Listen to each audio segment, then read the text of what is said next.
Welcome to Canada's Entrepreneur, where we talk to the entrepreneurs who are making it happen across Canada and deliver the news, trends, knowledge, and opinions from entrepreneurs and business influencers across the country. Hello, I'm Mario Toneguzzi, Managing Editor of Canada's Entrepreneur. Joining me today is Sam Jenkins, who is Managing Partner of Punchcard Systems and based in Edmonton. Thanks, Sam, for joining us today. Oh, absolutely. My pleasure. Okay, what is Punchcard Systems? What do you do? Yeah, I mean, that's a great question.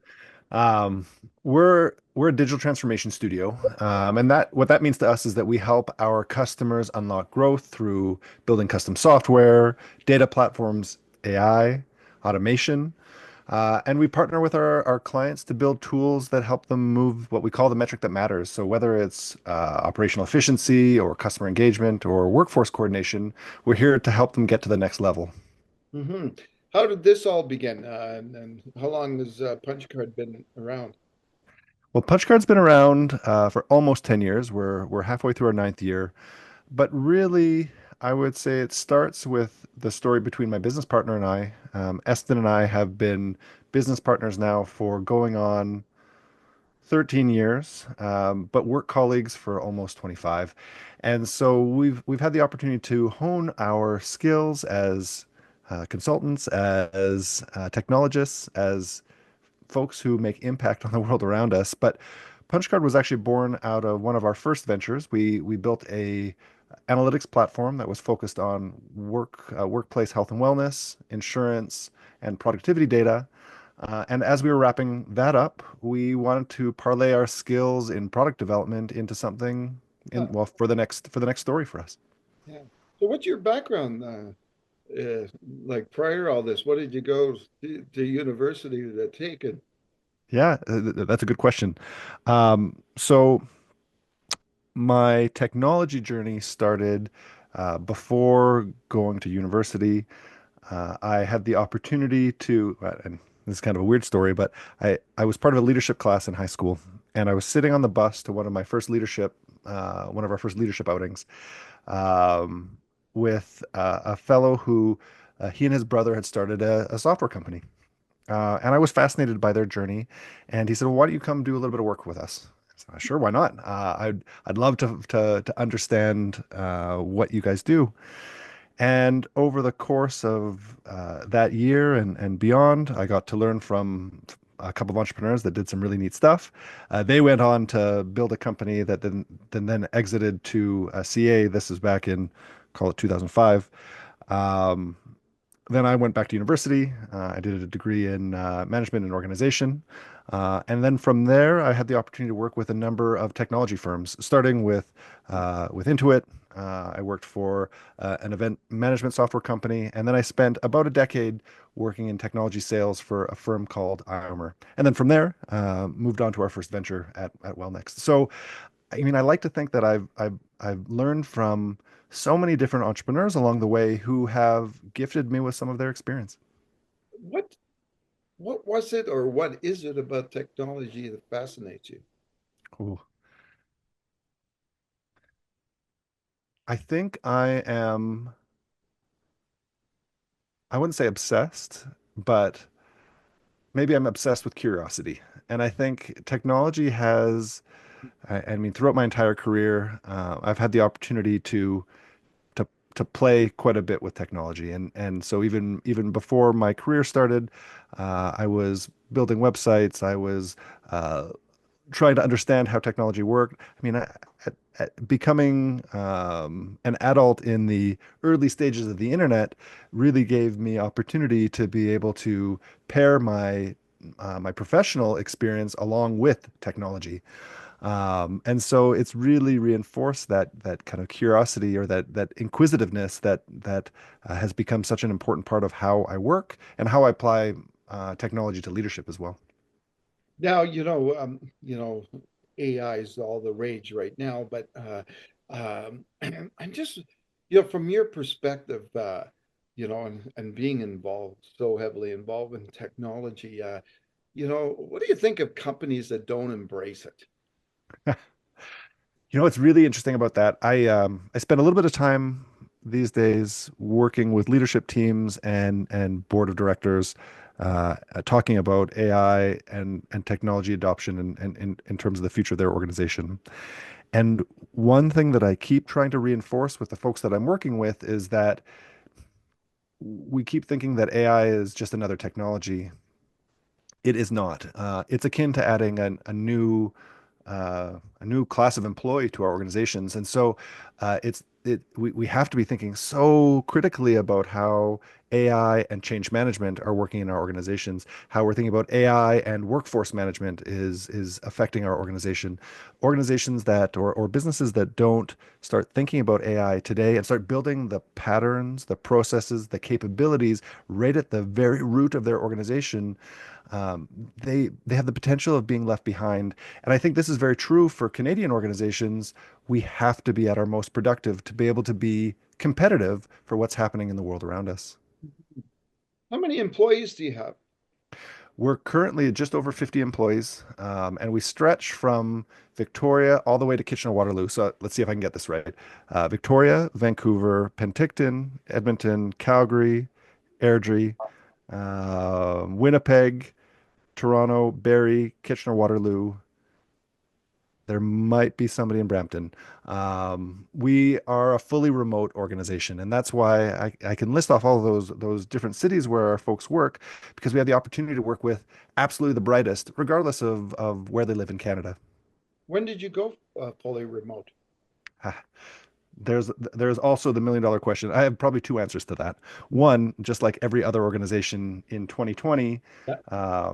we unplugged our laptops in mid-March and everybody went home and thinking that we would stay remote for a couple of weeks and then a couple of months into the fall. And then, a couple of years went by and we had hired folks that weren't based in Edmonton, that weren't based in Alberta, that were based across Canada. And we had really leaned into the opportunity for us to be able to have a team that is pan-Canadian. And so it was last year in August where we officially closed our physical office, and went fully remote, and really embraced that infrastructure for our company.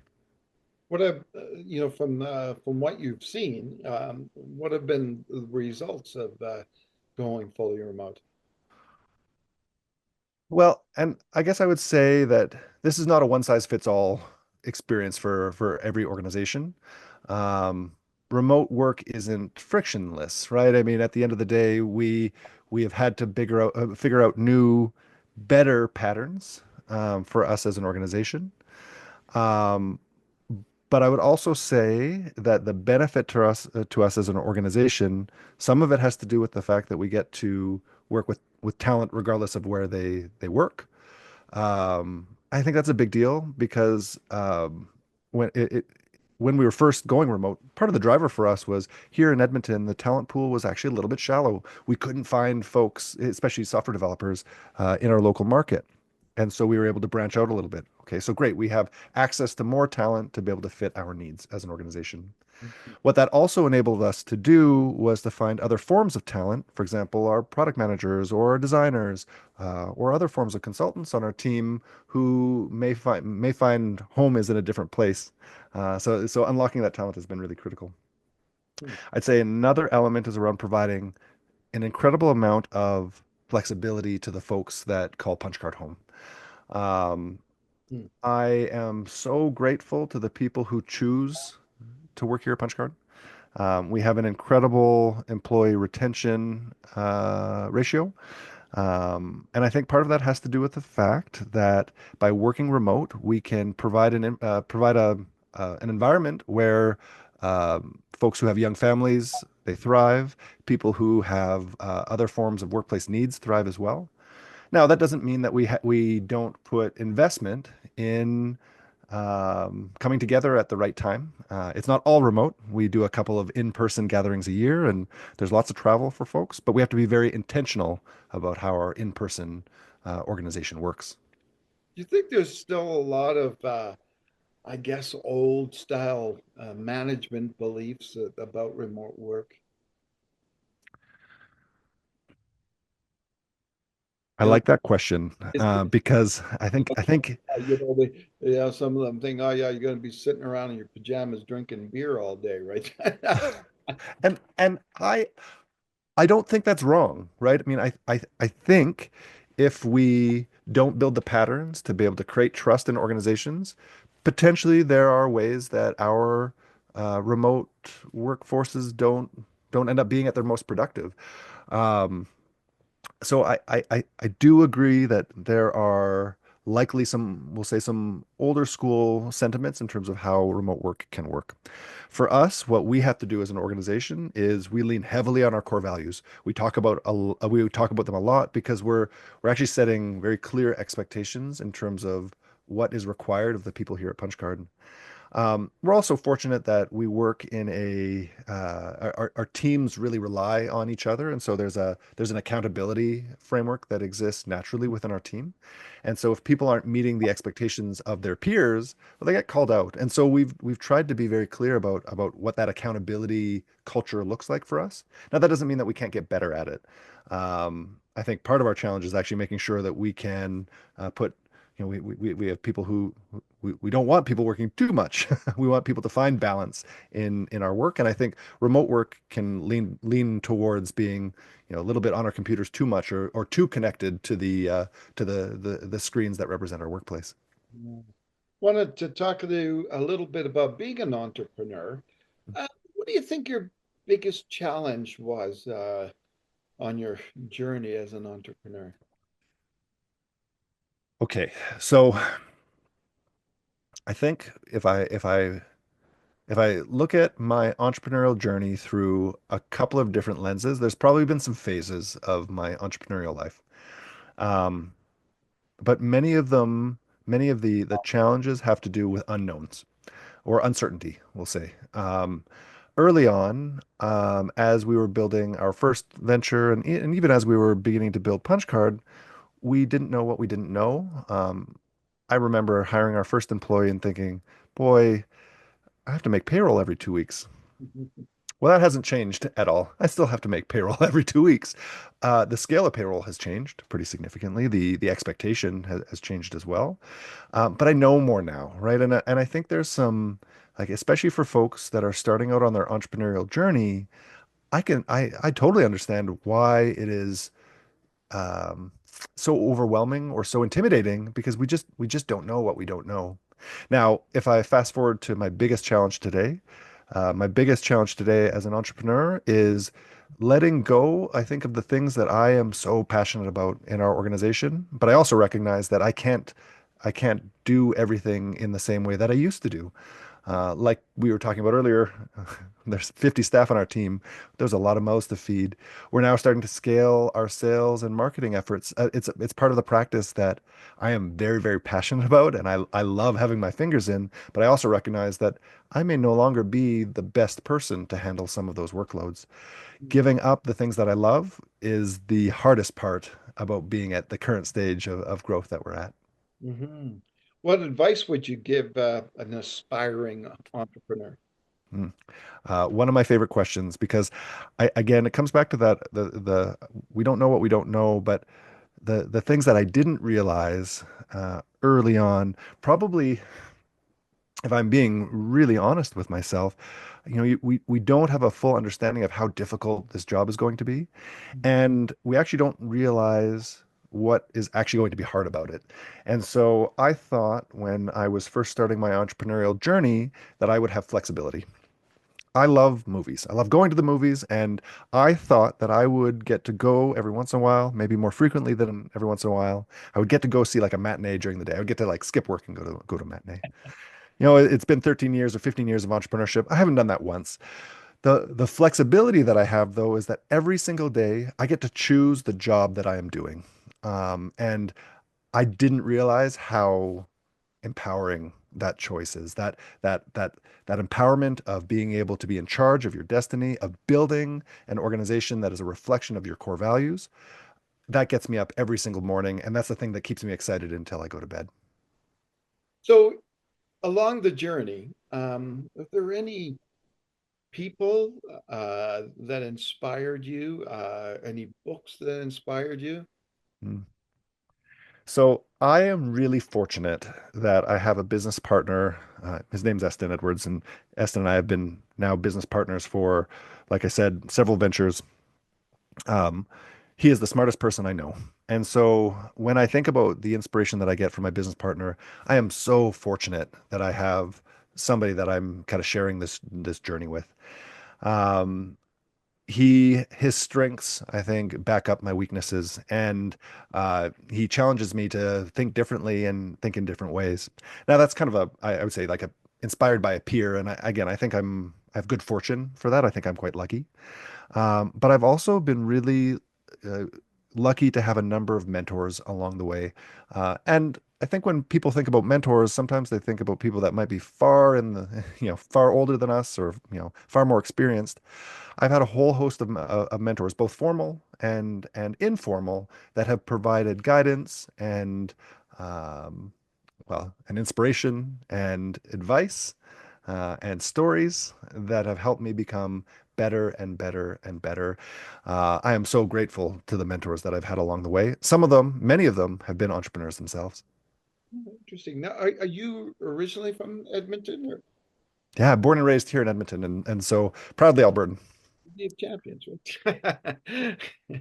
Uh, so, when you look at Edmonton as a place to be a business owner, what would you say the advantages are being in Edmonton Ooh, yeah. So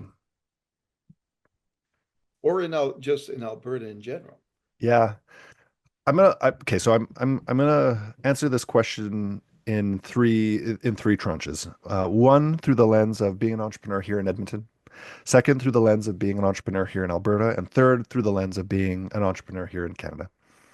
Um, the Edmonton entrepreneurial ecosystem, the Edmonton business ecosystem, to be fair, is such a friendly and supportive ecosystem. I used to think that this was a good place to be able to build things. Actually, this is a really good place to be able to make mistakes, learn, and build faster. Because feedback is such an important part of our ecosystem. Again, speaking of mentors, a mentor of mine, Brad Ferguson, he said at a speech one time, he described Edmonton as this rural urban environment where urban barn building was part of our DNA. Hmm. I think that as we'll say a builder in this ecosystem, there is very little barrier for me to be able to ask for help. And that is a very useful tool as an entrepreneur because we don't know what we don't know. And you know what?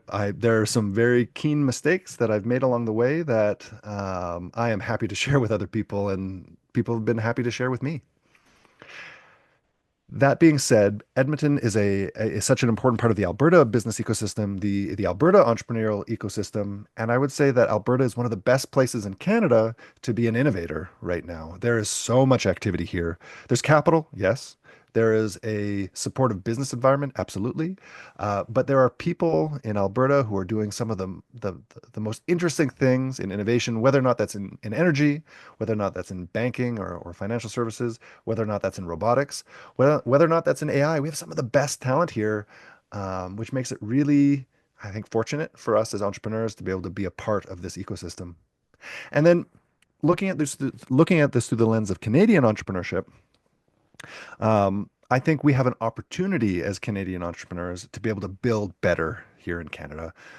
We have the opportunity to be able to build what's next, and those who are brave, those who are innovative, those who have the courage to be able to take big bets. Well, Canada is going to be a really incredible place over the next 5, 10, 25, 50 years. I don't think there's a better place in the world to be making some of those bets. Interesting. Well, it's such a pleasure talking to you, Sam. I appreciate you coming on today. No, my pleasure. Thanks for having me. All right, that was Sam Jenkins, who is managing partner of Punchcard Systems. I'm Mario Tonaguzzi, managing editor of Canada's Entrepreneur. Thanks for joining us today. We talk to the entrepreneurs who are making it happen across Canada and deliver the news, trends, knowledge, and opinions from entrepreneurs and business influencers across the country.